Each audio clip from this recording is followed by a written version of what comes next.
Morning, good morning, good morning. It is Saturday morning, sometime at the beginning of August. I don't know what the date is today, but anyway, does it really matter?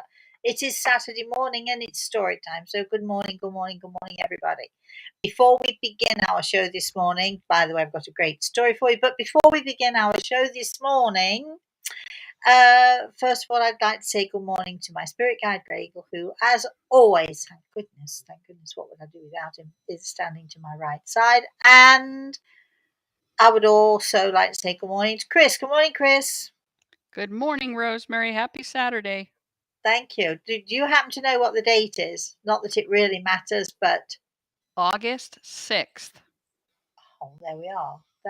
Yeah, okay then. I should have known, shouldn't I? Because did we used to sing at school? Before Christmas holidays or before we were doing anything special, we'd sing. Let's say Saturday, Sunday, Monday, Tuesday. 4 more days to go. Did you used to sing that, Chris? 4 more days of sorrow, 4 more days in this old dump, and I will be in New York tomorrow. 4 days on. Did you used to sing that song, Chris? We did not have that song, but I do You did know the not. sentiment.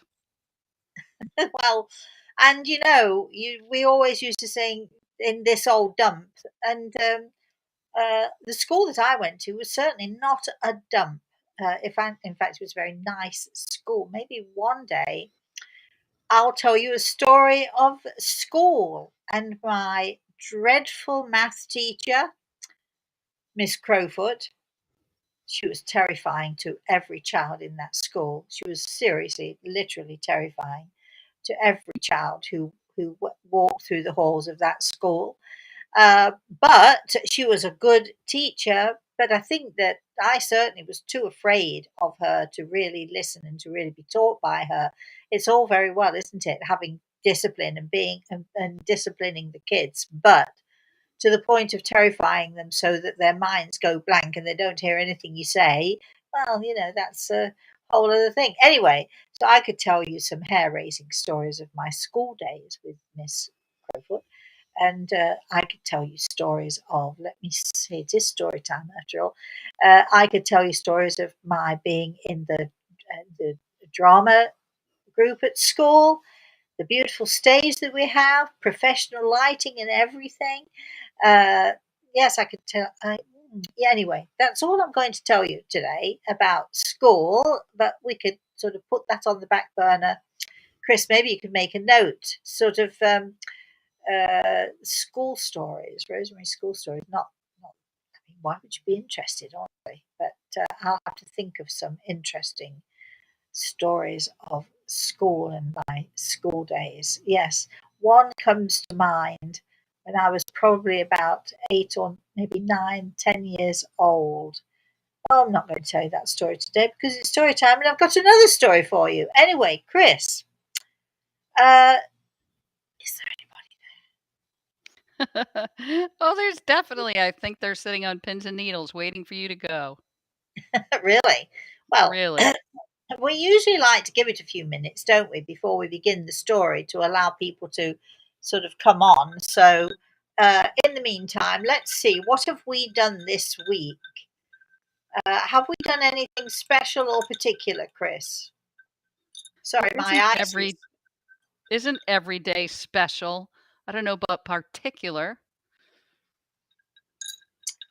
I'm thinking. Didn't I make us a great bacon and egg sandwich yesterday? I mean, that's good, right? Except I won't bother with the egg again. I mean, I like eggs, but not in a bacon sandwich. A bacon sandwich should be a bacon sandwich, I've decided. But you loved a bacon egg sandwich, didn't you, Chris? You liked it. I love breakfast for dinner. Love, love, love. Here is the worst thing about cooking eggs for Chris. Just saying, just sort of talking until we can people sort of get on, get settled, get comfortable for story time. The worst thing about cooking eggs for Chris is that, I mean, most of you don't know this, but I am super particular about my eggs. Now, my I'm a very peculiar person in this regard. This peculiarity stems from as I was a kid growing up. Every Saturday, uh, around lunchtime, between 12 and 1 o'clock, my mother would be at the stove. It was the only meal she really ever cooked, and she would we would have everything was fried. It was all in the pan, so we'd have bacon, liver, my favorite. I know I shouldn't eat it, but I love it. Liver and or sausage or whatever it was, and she'd cook all this stuff up together and put it on plates, and then she'd crack the eggs into the red hot fat. And I don't know if you've ever cracked an egg into red hot fat with all the other stuff in there as well. Ooh, and the egg would, what I would call crozzle, bubble up, crisp up on the bottom. It would complete. You could the egg white was so, I don't know, burnt or crozzled or whatever happens to eggs. I mean, it was really pretty much inedible. Although we all ate it just the same, and I would listen to this sound, and even if I heard that sound today, it would make me cringe because what a way to ruin a good egg. I know. So I start off cooking my eggs on a very low heat, very, very gently and carefully. There's not one little bubble comes up into the egg white. There is not one little bit of crozzle or crispiness. They are perfect. It might take me 10, 15 minutes to cook an egg, a fried egg. It might take me a little bit longer. And then just when that white is just perfectly, perfectly gently cooked, I tip the pan, I get the hot fat, and I spoon it over the top until the top of the egg is pink, slightly pink in hue, and the egg is still runny. All of the white's cooked, you don't get any slimy stuff. It is a perfect egg, and I pride myself on these perfect eggs. But Chris likes everything she eats. Is this true, Chris? Really, really well cooked. Yes. So even though I can't bring myself to put the egg in hot fat and ruin it, I still have to then flip it to make sure that the egg, of course, it can't be runny for Chris, but neither can it be hard and edibly hard. So you got to just to do it just exactly right. But to me, it's a ruined egg. It's a very well ruined egg. So it really hurts me to serve a ruined egg. But Chris, you like it, right? You like it like that. Well, we could go the opposite, Rosemary. I feel sick when I see your runny egg. Oh, you mean you don't like when I cut into it and it just Oh, please, please don't even go there. see? Not if you want to continue the show. So you see, we all have different things that we like and dislike. And now I know that every time I eat a runny egg in front of Chris, she just is feeling nauseous about the whole thing. So I'll make a point, Chris, of never eating eggs in front of you ever again, ever, ever again. Anyway, I just don't watch. You go right ahead. however, I did show Chris how to make some delicious fish, right, Chris? Uh, she I wanted didn't it. know your secret ingredient. I knew the Ah, rest of it, but see? not that. Yes, but you didn't know to mix it in all together either, did you? Anyway, Oh, I did. you I can did. see, you can see everyone, can't you? You can see that we are having fun in the kitchen. Uh, Chris, you went swimming this morning. So you had a nice time this morning. I was going to go in the other day, and Chris said to me, she looked at me, she was in the pool, and she said, I think it might be a bit cold for you in here. I said, I don't think so. But for some reason or another, I never managed to get in there either. So, anyway, so this weekend, we are going to be having fun in the pool, in the sun. We're going to a neighbour's tonight for dinner. Um, and my lovely neighbour is going to be cooking on the grill, and his lovely wife, who's also my lovely neighbour, is doing all sorts of other things for us. So we're being treated tonight to a really, really delicious, delicious dinner, because I know it'll be delicious. And we're not quite sure what we're doing yet. Oh, wait a minute. We know exactly what we're doing on Sunday. Now, I was hoping to get a text back. Let me just check my texts because because tomorrow I didn't. Oh, wait a minute.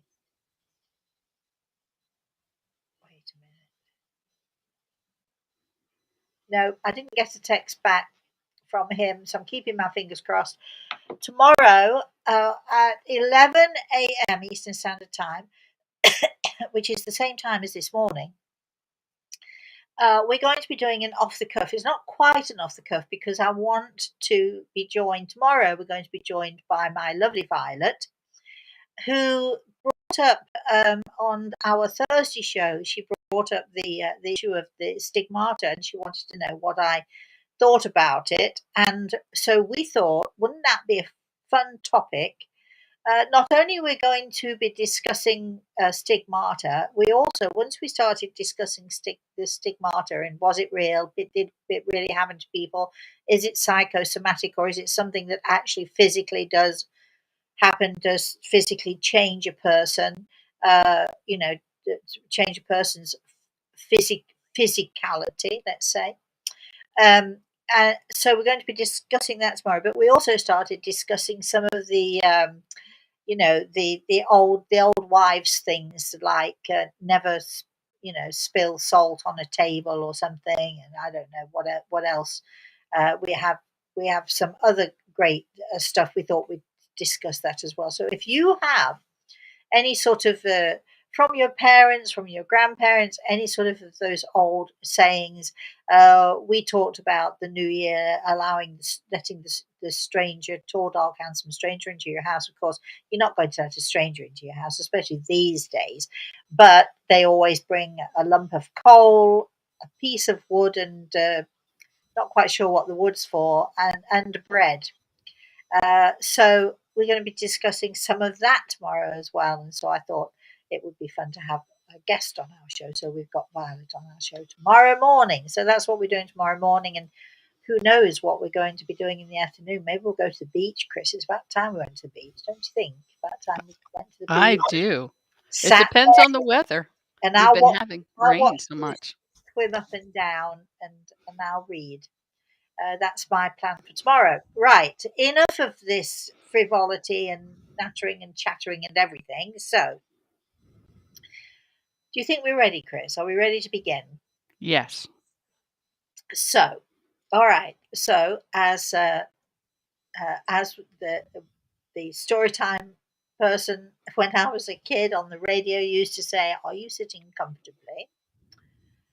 Then I'll begin. And as all good stories must begin, once upon a time. So, once upon a time, gosh, we're going back many, many years. There was a little girl, and she was probably around, I'm going to say, 7 or 8 years old. I can't remember her exact age, but she's probably around 7 or 8 years old. And she had um, this something, a fever.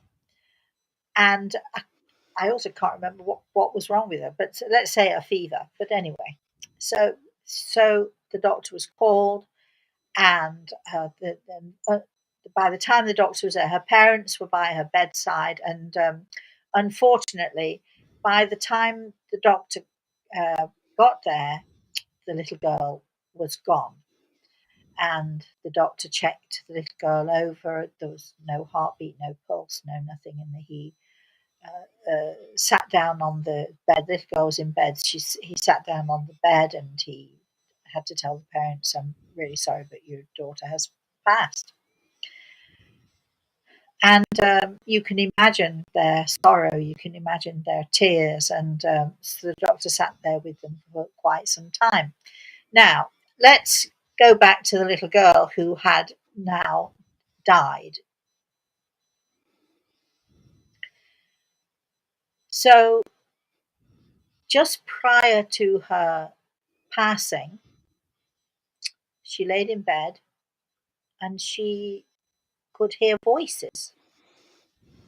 And there was one particular voice that she knew really, really well and recognized really, really well. So as she passed into the spirit world, she found herself in a very, very long corridor, and she began walking down this corridor, heading towards this voice that she recognized, and she knew this voice really, really well.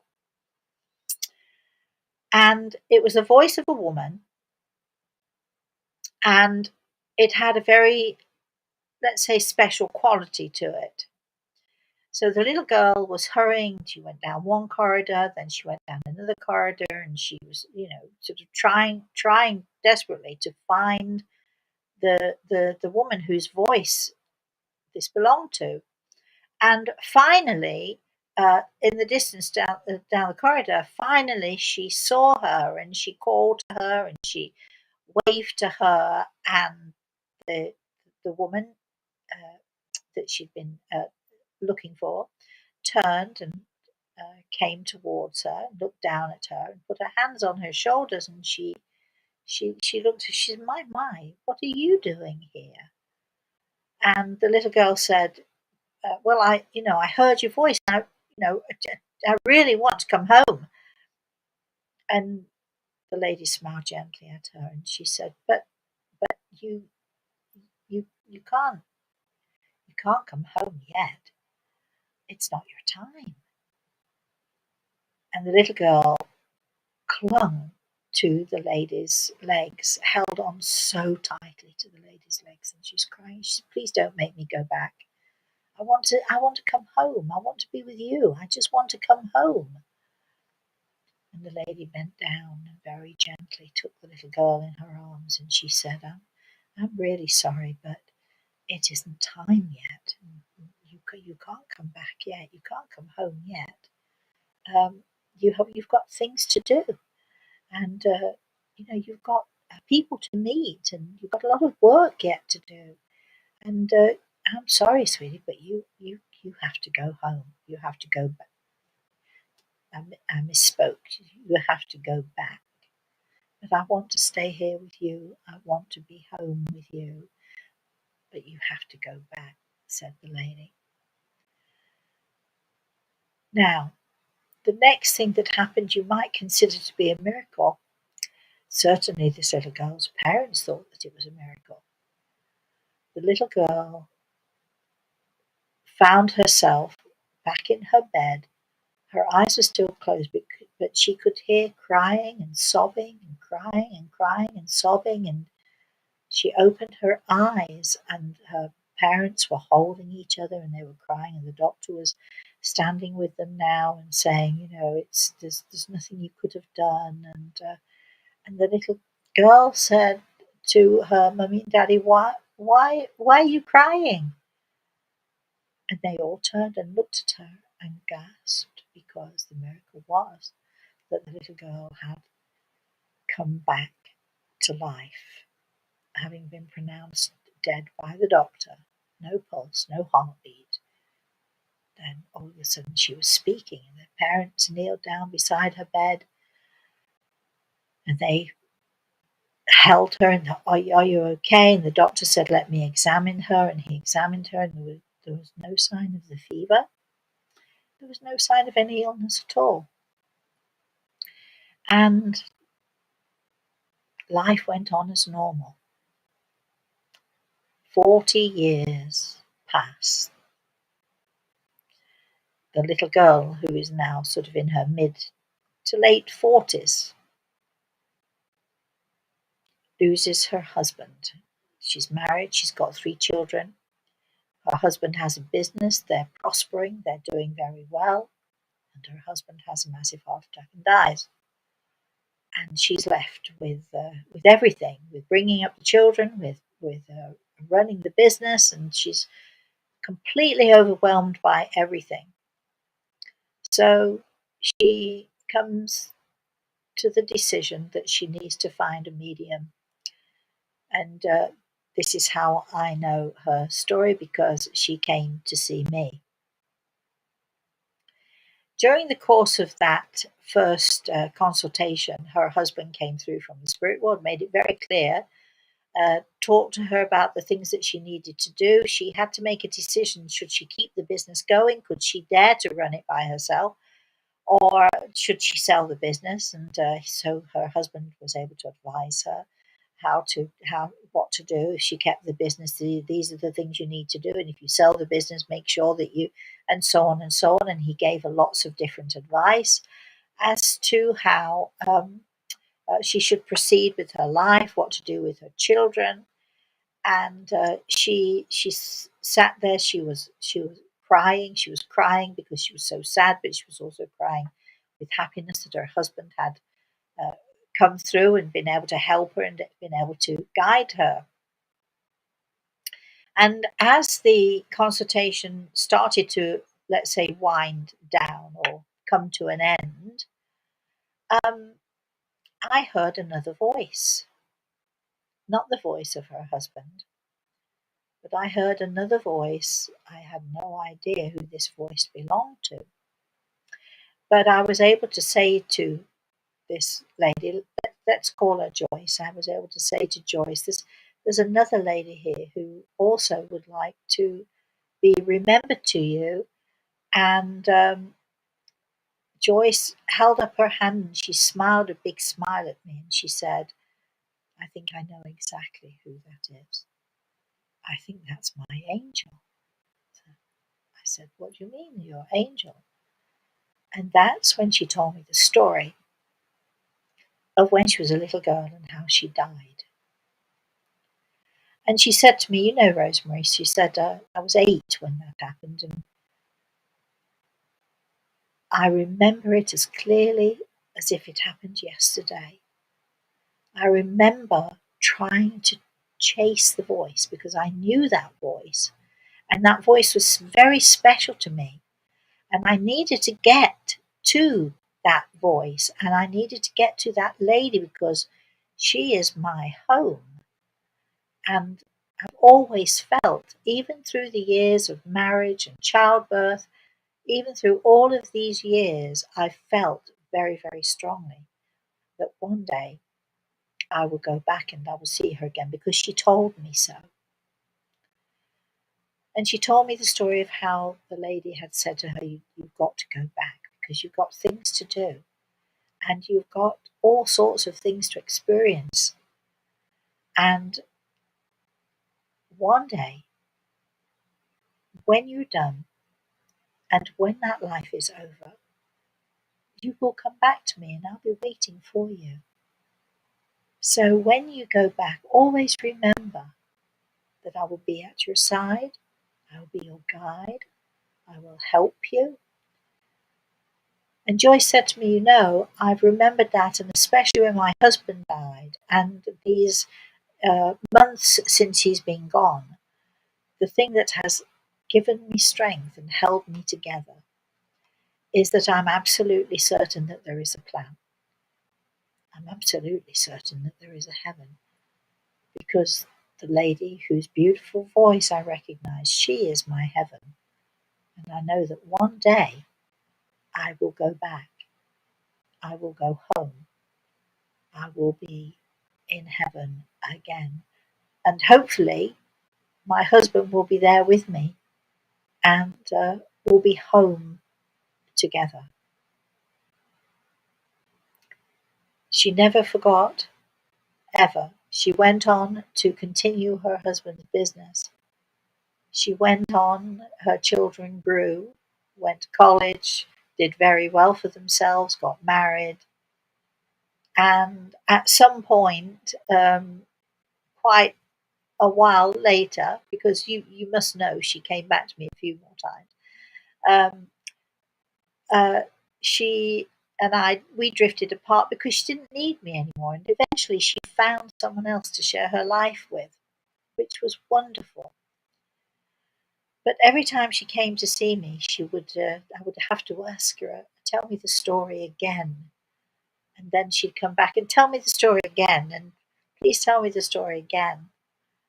because since she was 8 years old, she has never forgotten the moment when she was held once again in the corridor where she didn't belong.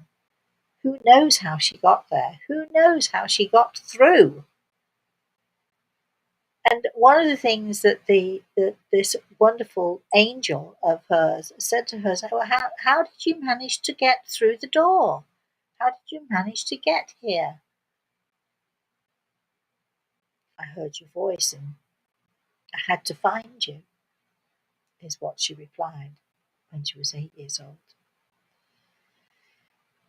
That's an experience that she's probably still very much alive, and she might even be listening as I tell her story now. And if she is, and if you are, email me, why don't you? Let me know what's going on with you. But can you imagine being 8 years old and being given such a gift? The absolute certainty and the absolute knowledge that one day she'll be in heaven again. The end. Did you like that story, Chris? Oh, I love that story. It's definitely a healing story. Well, yes, definitely.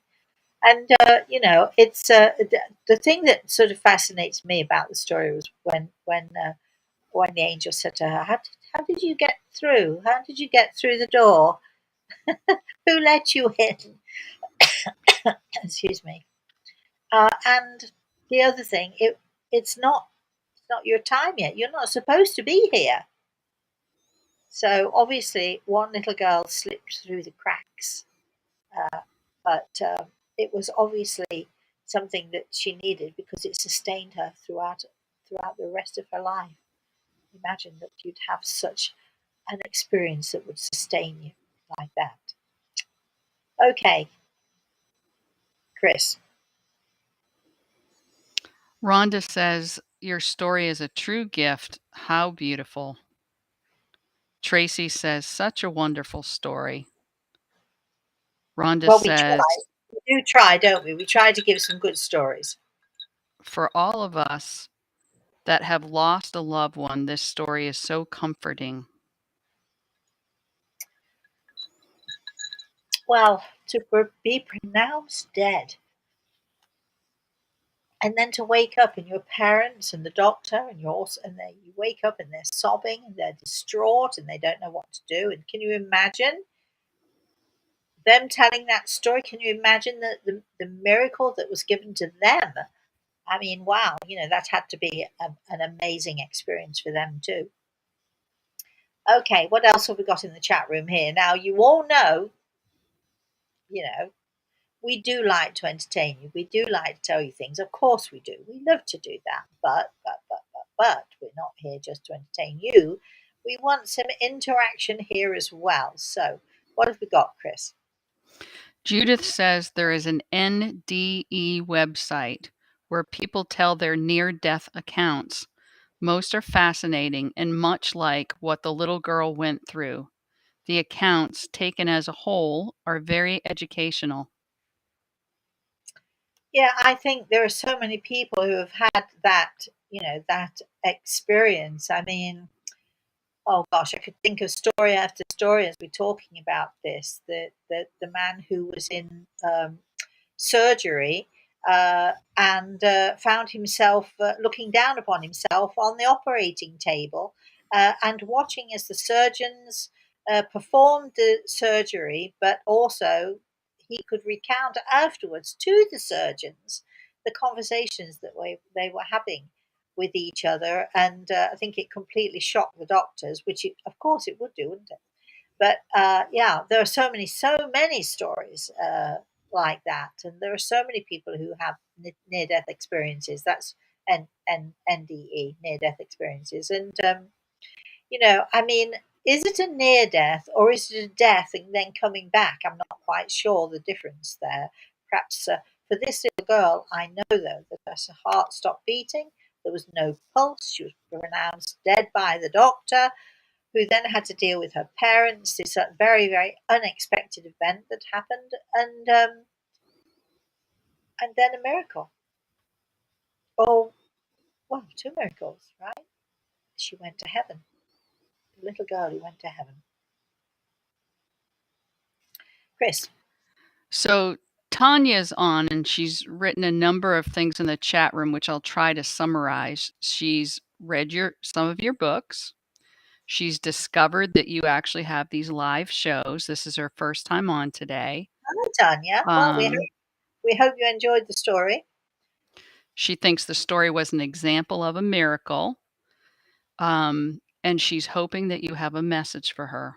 I do not have a message, Tanya, but that doesn't mean that I won't the next time or the next time. Don't ever, ever, any of you out there, don't ever think that you can't ask, because of course you can and you should. Um, I will be mentioning giving messages. Wait a minute, not next Saturday. Next Saturday, I shall be in New York. I shall be doing story time from New York City.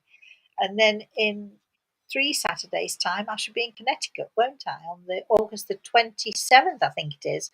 So if you're, Tanya, if you're anywhere near Connecticut, come and see me, because I shall be having a 3-hour seminar. I'll be giving lessons and teaching people, showing people how to raise their level of consciousness, and I'll bet you anything you like, there'll be people in the spirit world who'll be raring to go and wanting to give messages too. Tracy says, my dad had a cardiac arrest and saw the doctors shocking him to bring him back. Oh, interesting. Oh, yeah. So he was sort of just standing to one side watching all this going on. I've heard that before, and I've seen it before, and I've witnessed it before. I've spoken to people in that sort of environment of, let's say, some people might call it a coma, when the literally the we leave our body and we're able to either stand by the side of the body, or sometimes you find yourself sort of high up on the ceiling looking down at your body. Um, but I've actually had a few conversations with people who have been out of their body, so to speak, while their body has been perhaps in a hospital bed. And I suppose anybody watching and seeing me having conversations would think I was a bit crazy, right? Talking to myself, I don't think so. No, I often chatter away. I don't know if you've ever heard me, Chris, but I mumble and talk away. I'm talking to Grey Eagle very often, and anybody who's listening, if I'm in a supermarket, or especially if I'm in a store, I'm out shopping and I'm looking for that one specific thing that I can't find. Of course, I'm talking to Grey Eagle. Where do I need to go now? What am I looking for? How can I get there? Or what do you think of this? And is this okay? And because he's my friend, we go shopping together, so we have those conversations. And sometimes I remember to keep them in my head, but sometimes I'm chatting away, and all of a sudden somebody will sort of give me a sideways look, as if to say she, and then you see them sort of surreptitiously moving away, like, That is funny. yeah, the So, mad woman. so Skip is on with a I question. skip. Before we are born, who decides who our parents will be, what we will look like, and a broad outline of our lives? Thank you. Oh gosh, Skip. I love the question. I really do like the question. If we only had more time, I'd be able to answer it in more detail for you. But suffice it to say that prior to our birth here, first of all, I believe, not everybody believes this, but I believe that we choose to come here, that we have a choice, and we choose to come here. And I believe that there are a variety of reasons, depending on the person, depending on what it is that you want from this experience, depending on the things that you feel that you might need to learn, um, and depending on perhaps uh, those who have let's say, a higher idea, people who are far more knowledgeable than we, who we can go to in the spirit world, who can help and advise us as to okay, how do we need to learn and grow? What kind of an environment do we need to have, and so on?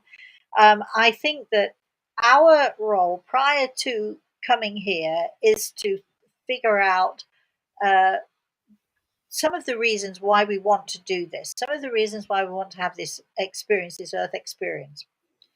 Um, some of us may have been here before and maybe missed something, or maybe didn't learn as much as they should have or as much as they wanted to. So let's have another crack at this. But for whatever reason we come to this earth, I think that there are those who are much wiser than us.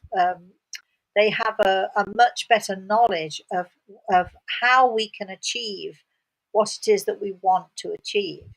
And so, therefore, I'm not sure that we have much of a say in the environment that we are placed in. Um, we may or may not, again, depending on the person, depending on the experience that they're looking for. I know that some people, some kids in the spirit world, have heard them say, "We chose them," meaning their parents. We chose them because they were the ones who helped to teach us about love, or helped to teach us about selflessness, and so on. So I know that to some extent, I think some of us are able to choose our parents or our environment, whatever. I think how we look, what we look like, and so on. With that, we're talking about physical things here, and that's all to do with genes, and all to do with sort of the parents what we have, the physicality. And I don't think the physicality matters as much as what we are here for, to learn and to grow. What experiences with our parents, with certain parents, what experiences can we learn from them, and what what can we learn from the environment that we're placed in? And you'll know. I mean, Skip, you know that this big world of ours, small in so many regards, but really big in other ways. And I certainly was not born in the desert. You would think, having a Native American spirit guide, you would think that why wasn't I born in America, in the USA, or even in the desert somewhere? But so I don't think we choose our environment as much as someone else might decide that for us, bearing in mind our requirements, bearing in mind the goal that we're seeking when we come here to have this experience of this earth. We come here for reasons. What are those reasons? What will it need for us to fulfill our goals, to fulfill the learning process that we're hoping for prior to our coming here? And I think so. I think that it's sort of I don't think it's one person deciding necessarily. I think that we do have somewhat of a say. Uh, we talk about the things that we need to learn more of, and other things we want to learn more about, and the things that we'd like to experience. And I think, that's taken into account. But I think there are those who are wiser, bolder, stronger than us, and more knowing than us, and much wiser than us, who know exactly what it is that we need, which environment we should put ourselves in. I love that question. I could go on and on with that for ages, but anyway, I'm reminded of the time, so we can't. Hope that helps a little bit, Skip. Did I help you with that, or did I confuse you even more so? You know what it's like? You ask a question, right? And then you're given an answer, and all it does is pose more questions. Annika says there's another great book by Raymond Moody called Glimpses of Eternity, which tells of shared crossing over experiences where people witness the actual passing of their loved ones. That's right. She thought it was a great book. Uh, weren't we talking about Raymond Moody yesterday, Chris? We were. We had a conversation about Raymond Moody yesterday, and yeah, I mean, some of his experiences are very interesting to read about. Okay, keep going. Rhonda says a week before my dad passed, he saw his sister that had died when she was born. That was so beautiful. Oh, nice. Okay, I'm not quite sure what that means, but he saw his sister is what I'm hearing, which I think is fantastic. Great. Right. Tanya says, I just experienced a couple of episodes of head explosion syndrome and wondered if you had any insight of that. She's defining head explosion syndrome as a paranormal type of sleep paralysis, which she feels has more to it than just that. I mean, if there's any connection to a metaphysical explanation. I can't comment because I don't quite know what it is you're referring to when you refer to a head explosion. So I need more information before I can say to you, what I think it might be. So I'm sort of a bit foxed by the question. You're going to have to explain it to me a bit better before I can make any kind of comment as to what I think. I mean, my mind is going in two or three different directions, but so I'm thinking, well, does she mean this? Experience? Does she mean that or so on? So I need for you to be a little bit more precise in what you mean by a head explosion in your sleep. I think is that what she's saying? Sleep paralysis is what I'm reading. Yeah. Well, I you know, in under what circumstance? Uh, how did it manifest? If you're asleep, how do you know that you have that paralysis if you're asleep, and so on? So I'm a little bit confused by the question. Sorry about that if I'm being a bit dim, but I don't know what it is you mean. So you're going to have to explain it a bit better to me. Sorry, Chris. Keep going. Lucy says, sometimes I get Hi, Lucy. uncomfortable to watch you because I think one of my loved ones is bugging you to send me a message, and I'm just trying to listen. I just don't want them bugging you while you're answering others. Oh, darling, listen to me, Lucy. Nobody bugs me. Grey Eagle's right by my side. If anybody's trying to bug me, Grey Eagle deals with it, I can assure you. Please don't worry about me, and don't worry about your loved ones, because if they do want to come through, if they do intend to come through to you, they'll find a way to do it. But this is what I say to people. You've got to give them the opportunity. People say to me all the time, "Well, I would have thought that my mother would have been talking to me by now." My question then would be, "Well, have you given her an opportunity? Have you been to see a medium? Uh, have you sat have you sat quietly for a while uh, to sit and to listen to her? Are you listening to her properly, or are you so full of questions? And is there anybody there? And show me a sign and all the rest of it that you're taking away from her opportunity."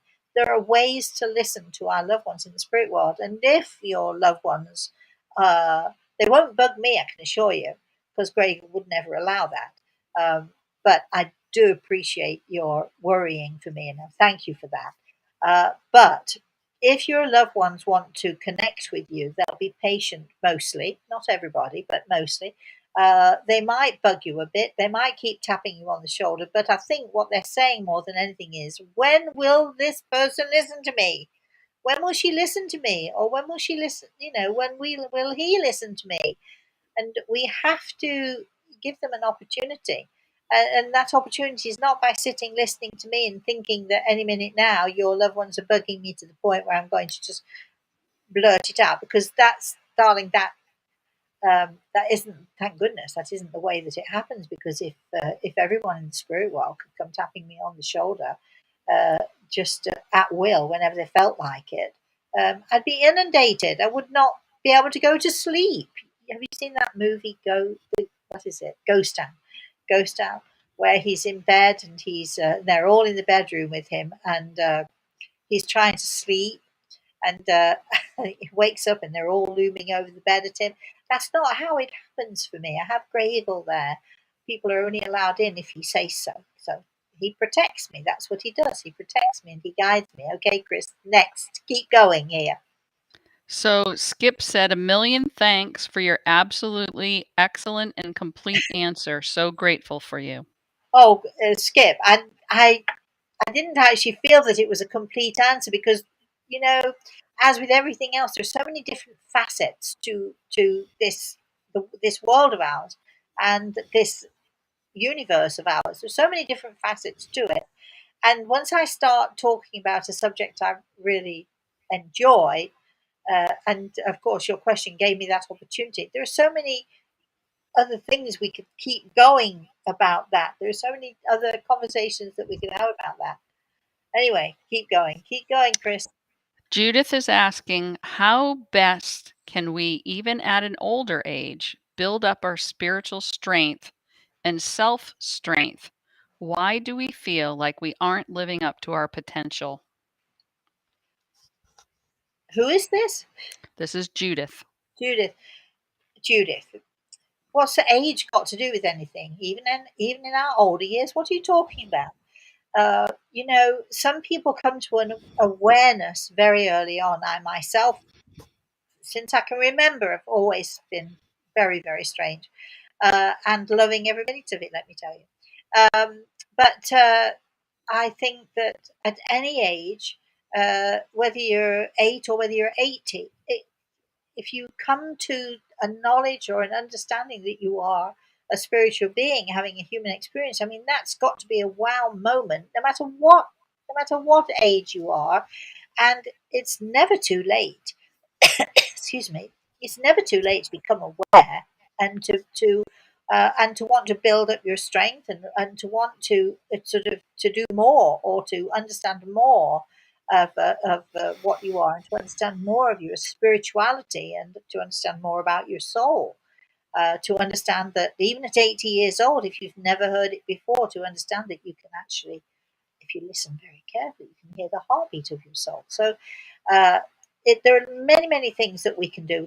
We'll talk about this on Saturday in Connecticut. But there are many things that we can do to enhance and to build our knowledge and our strength and our understanding of the fact that we are spiritual beings, having this incredible uh, earth experience. And hopefully, I always like to add to that little saying um, in a spiritual way. But at any age, it's a value. And don't ever think if you're 80 years old and you die 2 days later that you missed the boat, because you didn't. It's that awareness is that awareness, and wow, what an experience that can be.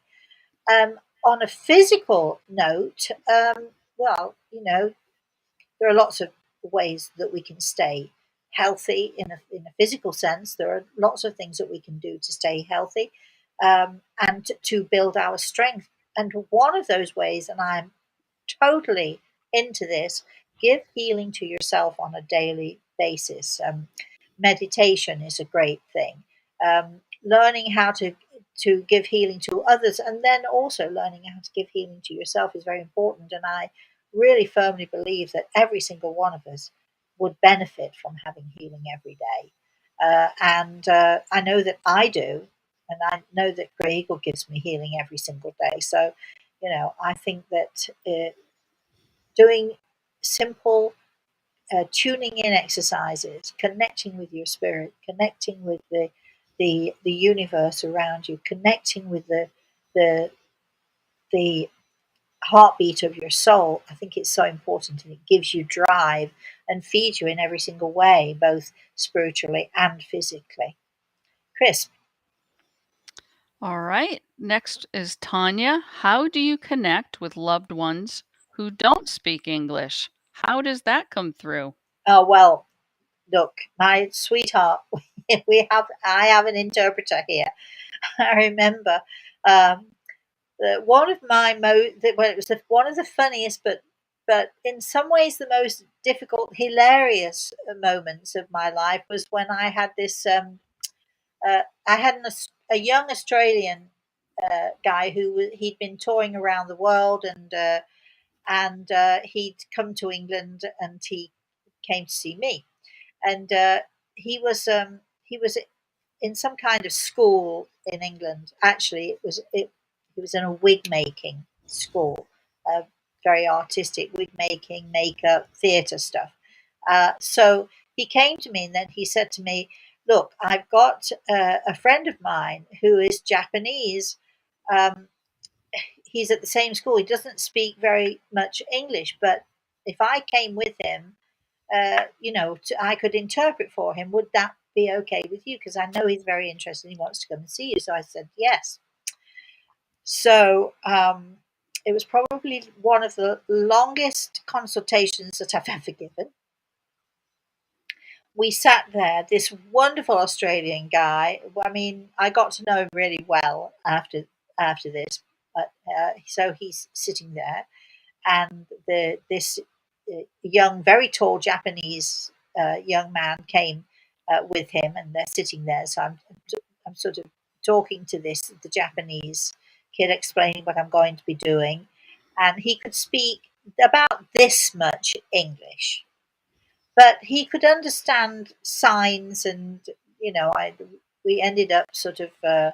He could interpret some of what I was saying just by my playing charades, I suppose, with him. But anyway, so I'm talking to this young man, and I'm assuming because he's told me so, I'm waiting for the Australian kid to interpret what I'm saying. So I'm talking to the Japanese kid, and he's listening to me, and then I'm looking to the Australian kid to repeat what I've just said.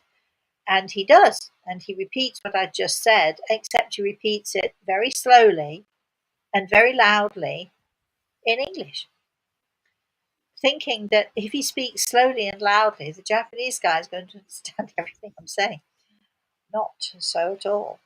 We managed to get through it. It was a very long session. I think they were there for 3 or 4 hours, and I'm not joking. But his family in the spirit world, who were also Japanese, who also could not speak English, were able to communicate with me perfectly well, and I with them, because when we're connecting with the spirit world, we have what I can only describe to you as a universal. We have a universal language, and we are when we're dealing with people who don't understand the same language as us, we're dealing with let me just say mind talk. So I am hearing their thoughts, but I'm hearing them perfectly well in English. And they're hearing my thoughts perfectly well in their language. It's a complicated thing, but it works really very well.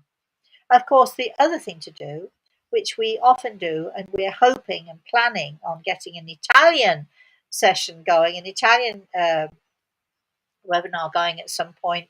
The other thing we can do is we can employ um, in a physical sense, we can employ um, uh, not interpreters. What is the other word? Translators? There you are, translators. Because we don't want somebody to interpret what we're saying and then interpret it wrongly and give it out. We want somebody who's translating word for word what I say into the language of the person who's listening to, and vice versa. Gosh, I hope that explains it. Chris, Agnes is saying hello, hi, and Agnes. Monday she goes to buy a little senior house that she's dreamt of since her husband died 12 years ago. All right. Do you have a tip? Because I can only do one offer, and thank you for being here. This is what I'm going to say to you, Agnes, and I've been saying this, it seems, over the last several months. If the house is yours, it doesn't matter what you do, it doesn't matter what you offer. If the house has your name on it, one way or another, you will get it. I believe that every single if you're searching for a house, whether it's to rent it, to buy it, whatever it is, I believe that there are certain places we're meant to be. There are certain houses that have our name on it. Didn't I talk about this? Was it story time last week? I talked about how I got my house. I can't remember. But anyway, don't worry about it, Agnes. Just go along, take a look at the house. If you like it, make an offer. It doesn't matter what it is, because if it's yours and it has your name on it, you'll get it. I mean, within reason, be reasonable. But if you're meant to be there, and if you're meant to live there, then you will. Then absolutely, then you will. And if you're not meant to be there, don't worry, it won't happen. I'm sure that your angels and your loved ones in the spirit world, and I bet your husband is watching over you and taking care of you and making sure that you don't make any mistakes. So, sometimes we just have to, uh, what is it the Buddhists say? We have to allow the winds of heaven to dance between us and our fate. And this is what you have to do. Just allow your husband to deal with this for you. Take the plunge, dive into the abyss and know that you will not crash and burn, that you will be caught and held safe. That I can promise you. Anything else, Chris, before we close for the day? Yes, Joanne's saying, growing up, I was very close to my grandma, who passed in the 80s.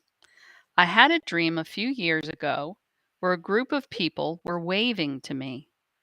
I felt a slap on my hand and I was surprised. I looked to my side and saw my grandma with a Oh, stern look. nice. Did I Good. pass in my sleep or was I somewhere I shouldn't have been? Oh gosh, no, you are exactly where you should be, my darling. When we are in our sleep state, this is when it's easy for us to travel. We travel, we have what many people call out of body experiences. But when we're in that sort of half awake, half asleep state, this is the time when we're so relaxed and our loved ones in the spirit world can come to us. And, there are no barriers because we're sort of in that sort of lovely half awake, half asleep state. So we don't put up any barriers and we're able to meet with them and they with us. And it's a joyous and joyful occasion. I can only think if your grandmother slapped your hand and was looking a bit sternly at you, maybe at the time you were doing something maybe she didn't approve of, or maybe she was worried about you and she didn't want you to go in that direction. She was trying to say, no, don't go there, go there. But yes, I'm absolutely certain that this was a real experience. You didn't die, darling. You don't need to die to go into the spirit world. Gosh, if think about me. I travel there all the time. Uh, we are able, once we are in that state of, let's say, half awake, half asleep state, which is when it occurs most often and most easily, when we're in that half awake, half asleep state, our loved ones in the spirit world can come to us. There are no barriers. We're not putting up any barriers. We're not putting up any of that, oh, this is just my imagination stuff. We're just in that wonderful space of, let's say, no man's land where everything can happen and often does. So just hold on to that experience. What a wonderful, wonderful experience you had. Anything else, Chris? Oh, Rosemary, I think just a reminder about your event on August 27th. So that's not long from now. I've just put information about the tickets on the screen. And think about me, everybody. I should be flying out on Wednesday to be with my darlings, which I'm very, very excited about. So excited.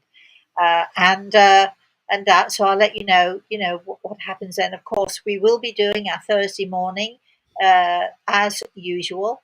Um, the Spirit World sees all 11 a.m. on next Thursday morning, and of course, hopefully, we'll be doing story time that next Saturday. Oh gosh, and we are hopefully uh, I have spoken briefly to Violet, but she did not confirm the time for tomorrow. She did suggest Sunday, so I'm keeping my fingers crossed that we'll be able to do our off the cuff 11 a.m. Usually we don't plan an off the cuff because then it's not an off the cuff, is it? Because off the cuff means spontaneously. But we're doing an off the cuff tomorrow, hopefully at 11 a.m. If the time changes for any reason, we'll let you know.